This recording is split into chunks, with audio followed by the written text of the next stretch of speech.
Kodi titati tifunse chiwalo china chilichonse mthupi mwathu kuti iwe ubongo kaya iwe chiwindi ndikufuna nditakusamalira bwino mu 2026 amene ndi chinthu chimodzi chiti chomwe ndingachite chomwe chingabweretse kusintha kwambiri pa moyo wanga. Ziwalo zimenezi zingatiyankhe kuti chani? Tiyeni tiyambe ndi acheya, kuntunda, kuchitekete, ubongo, kuti tikhale ndi chidwi pa zinthu, kuti tizitha kupanga control maidyaidya athu, tizikumbukira zinthu, komanso kuti tisamakhale ndi nkhawa kwambiri mwa zina, kugona maola 7 mpaka 9.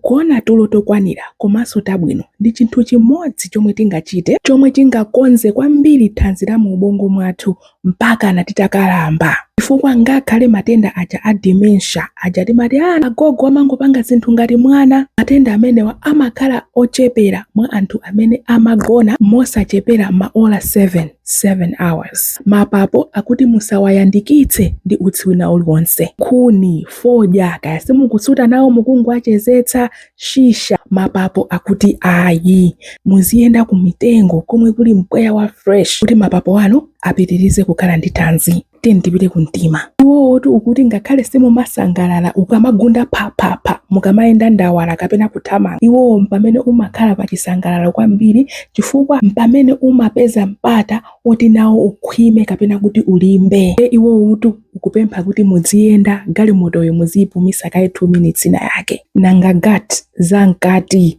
maofozi, chifu zikuti chani? Zimene zitu zikupempha oilo. Mmene mathirira oilo pa maspokes ndi cheni za njinga zanu kapena injini ya galimoto yanu. M'mimba mwathuso mumafunika oilo kuti muziyendesa zinthu bwino. Ndipo paja oilo wa m'mimba ndi chani? Fiber. Amene kwambiri timampeza muzomera ngati nyemba, masamba ndi zipatso. Chinthu chimodzi cha fiber ndiyo kuti amakhala bwino ukamamusinthira. Osati kungophika potobo wa kabichi nkuti basi ndathana ndi fiber wiki imene zingodya kabichi yekha ayi. Timayenera kusakaniza zomera zosiyana-siyana fete kuti m'mimba mwathu timudyetserere muyende bwino. Tomato anyezi, nyemba, repu, mpiru, Chinese cabbage, tomato, nkhwani, mabilinganya, nyemba, nandolo, mapera, mango, maungu. Koma osadandaula ngati mukudya masamba phatikizaso kachiya kaja m'mimba mutha kuyamba kukonzeka ndithu. Kodi mumadziwa kuti ngati pali chiwalo chomwe chimagwira ntchito zambiri mthupi mwathu, job description yake ndi mapeji ndi chiwindi? Chiwindi tili nacho chimodzi.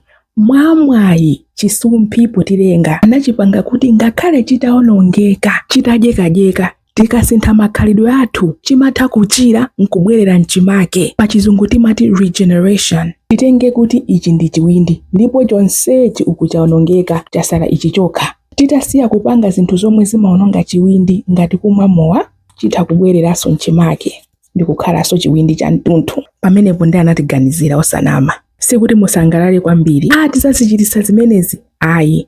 Chikagwidwa matenda chiwindi ndi china mwa ziwalo zomwe zimavuta kwambiri kuchiritsa. Ndi chiwindi chikupempha zinthu ziwiri. Kwa amene timalawa akuti tizichipasa mabreki, chipumitsa ndithu weekend ina kumangoma madzi.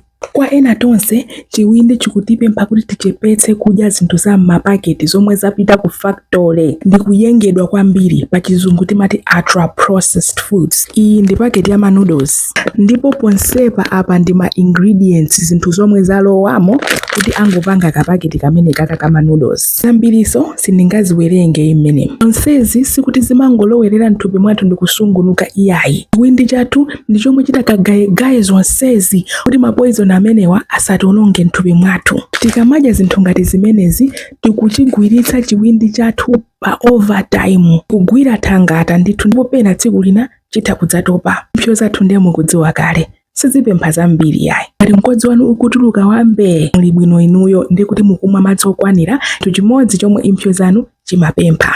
Tulo, mpweya wabwino, kuyenda, kuchepetsa mowa, kuchepetsa zopangidwa ku factory, madzi ambiri. Thupi lathu silipempha zinthu zambiri. Ndikhulupirira kuti tatolapo zinthu ziwiri zitatu zomwe tingasinthe kuti tisamalire ziwalo zofunikira mthupi mwathu. Tiyeni tagaireni anzathu kuti tiphunzire limodzi. Zikomo kwambiri, mwakoma nonse.